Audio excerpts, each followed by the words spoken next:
Bienvenue au Mouton Noir. Selon vous, c'est quoi réussir dans notre société?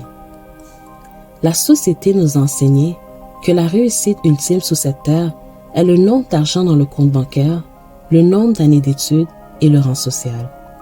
Ces trois aspects, je les appelle des distractions que les dirigeants de ce monde ont créées afin de nous éloigner de la vérité et de notre mission de vie. Pourquoi qu'ils veulent nous éloigner de la vérité et de notre mission de vie? C'est simple. Pour que nous restions des esclaves de ce monde, pour mieux nous manipuler et nous contrôler. Dès notre enfance, ils nous conditionnent à être des bons travailleurs, ou plutôt des bons esclaves de ce monde. Le système scolaire est le meilleur établissement pour nous enseigner et nous conditionner à être des bons esclaves. Il est important qu'il commence à nous conditionner dès notre enfance. Selon plusieurs chercheurs, ils disent que le développement du cerveau d'un enfant est la période critique. Car au début de ces périodes, le nombre de connexions, qui est les synapses, entre les cellules cérébrales, qui est les neurones, double.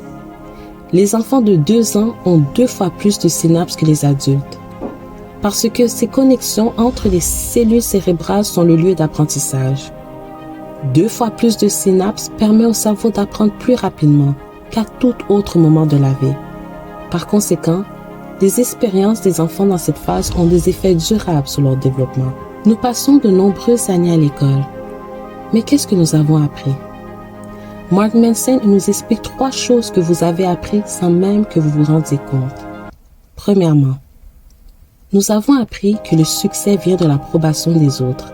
À l'école, nous sommes récompensés en fonction de l'approbation et des standards des autres, pas des nôtres.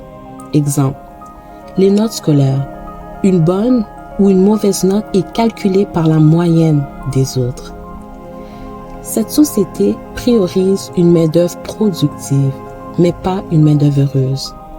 Je suis sûr que vous connaissez une ou plusieurs personnes qui sont dans un métier qui ne l'intéresse pas ou qui n'aiment pas. Peut-être même que vous faites partie de ces gens. L'approbation des autres dans cette société est tellement importante que les gens sont préoccupés de paraître importants que d'être importants. Deuxièmement, vous avez appris que l'échec est une source de honte.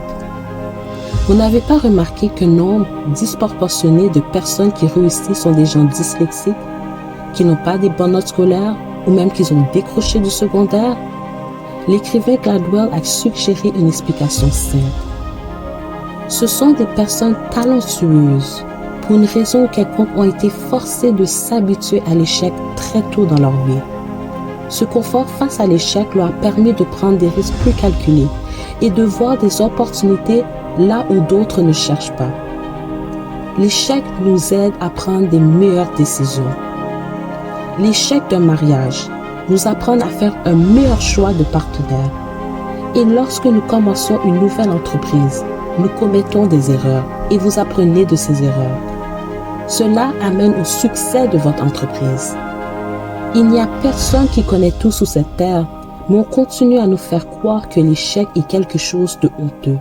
Et on se demande pourquoi il y a autant de personnes qui ont des problèmes de santé mentale et que les gens sont prêts à faire n'importe quoi pour réussir selon les normes de la société.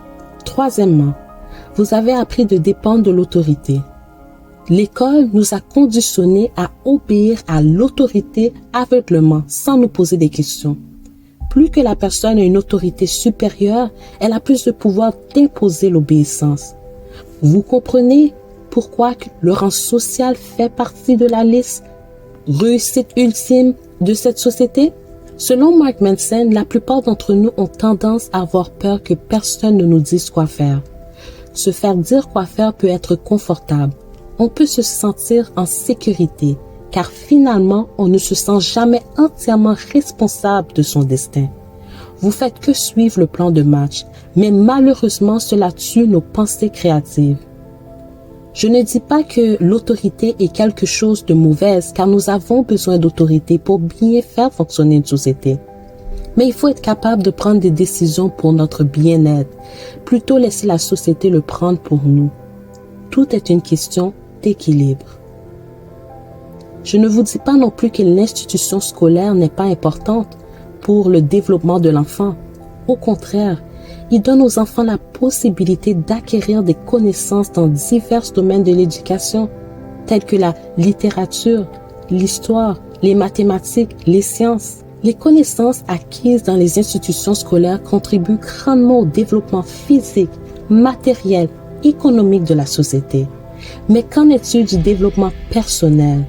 La plupart des gens dans cette société ne se connaissent pas réellement. Nous avons beaucoup de connaissances sur les aspects matériels, superficiels de ce monde, mais nous avons très peu ou aucune connaissance sur les aspects profonds de ce monde. Et lorsque je parle des aspects profonds de ce monde, je parle de la spiritualité. Et lorsque je parle de la spiritualité, je ne parle pas de la religion. Selon Earl E. Bacon Center of Spirituality and Healing, il nous explique bien la différence entre la religion et la spiritualité. Il dit bien que la spiritualité puisse incorporer des éléments de religion. Il s'agit généralement d'un concept plus large. La religion et la spiritualité ne sont pas la même chose, ni entièrement distinctes de l'une de l'autre. Dans la spiritualité, les questions sont où est-ce que je trouve personnellement un sens, une connexion et une valeur. En religion, les questions sont qu'est-ce qui est vrai ou juste. La religion, c'est d'ordonner des commandements moraux qui permettent de fonder la société. Elle discipline moralement l'âme afin de stabiliser et de contrôler la société. Tandis que la spiritualité, c'est la découverte de soi, qui amène un travail d'introspection pour qu'enfin exprimer notre vraie nature. La religion ne nous offre pas cette liberté. Les religions dictent nos comportements et imposent ses croyances.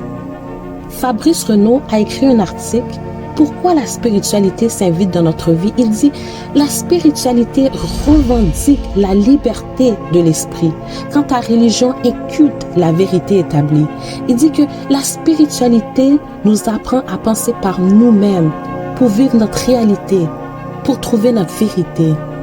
Dans la religion, les valeurs sont transmises de génération en génération et il n'y a pas de place à la contradiction. Notre développement personnel est la connaissance la plus importante.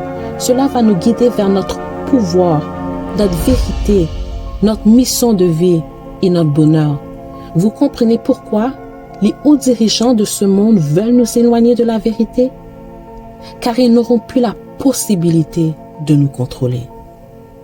Il n'est jamais trop tard de travailler sur notre développement personnel.